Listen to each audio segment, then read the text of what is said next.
ಹೀಗಾಗಿ ಅವರು ಚುನಾವಣೆ ಮಾಡ್ತೀನಿ ಅಂತಾರೆ ಸರ್ ಅಧ್ಯಕ್ಷ ಸ್ಥಾನ. ನೋಡಿ, ಪ್ರಜಾತಂತ್ರದಲ್ಲಿ ಒಳ್ಳೆಯ ಒಬ್ಬ ಅಧ್ಯಕ್ಷ ಆಗಬೇಕಾದ್ರೆ ಚುನಾವಣೆ ಅನಿವಾರ್ಯ ಆದರೆ ಶಿವರಾಜ್ ಸಿಂಗ್ ಚೌಹಾಣ್ ಅವರು ಏನು ಹೇಳಿದ್ದಾರೆ ಆ ರೀತಿ ಚುನಾವಣೆ ಆದ್ರೂ ಅಡ್ಡಿ ಇಲ್ಲ.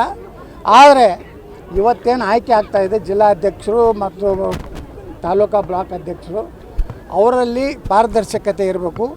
ಯಾರ್ದೋ ಒತ್ತಡಕ್ಕೆ ಮಾಡೋದು, ನೀವು ನಾಳೆ ಆದಮೇಲೆ ನನಗೆ ಓಟ್ ಹಾಕ್ಬೇಕು ಅಂತ ಒತ್ತಡ ಕಾರ್ಯತಂತ್ರ ಯಾರಿಗೂ ಮಾಡಲಿಕ್ಕೆ ಬಿಡಬಾರ್ದು ಅಂತೇಳಿ ನಾನು ಶಿವರಾಜ್ ಸಿಂಗ್ ಚೌಹಾಣ್ ಅವರಿಗೆ ವಿನಂತಿ ಮಾಡ್ಕೊತೀನಿ.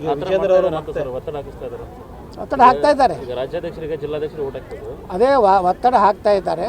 ಇದರಿಂದ ಶಿವರಾಜ್ ಸಿಂಗ್ ಚೌಹಾಣ್ ಅವರು ನೇರವಾಗಿ ಇದು ಈಗಿನ ಹಾಲಿ ಅಧ್ಯಕ್ಷರಿಗೆ ಅಧಿಕಾರ ಕೊಡಬಾರ್ದು, ಇದು ನ್ಯೂಟ್ರಲ್ ಇರೋಂಥ ಆಯಾ ಜಿಲ್ಲೆಗೆ ಉಸ್ತುವಾರಿಗಳನ್ನು ಕಳಿಸಿ ಅಥವಾ ಬೇರೆ ರಾಜ್ಯದ ವ್ಯಕ್ತಿ ಅವ್ರಿಗೆ ಯಾರಿಗೂ ಅವ್ರು ಯಾರ ಪರವಾಗಿ ಇರುವುದಿಲ್ಲ ಅಂಥವ್ರನ್ನ ಪ್ರತಿಯೊಂದು ಜಿಲ್ಲೆಗೆ ಉಸ್ತುವಾರಿ ನೇಮಕ ಮಾಡಿ ಆ ರೀತಿಯ ಒಂದು ಆಯ್ಕೆ ಆಗ್ಬೇಕಂತೇಳಿ ನಾವು ವಿನಂತಿ ಮಾಡ್ಕೊತೀವಿ. ವಿಜೇಂದ್ರ ಅವರು ಮತ್ತೆ ರಾಜಸ್ಥಾನಕ್ಕೆ ಸ್ಪರ್ಧೆ ಮಾಡ್ತೀನಿ ಅಂತ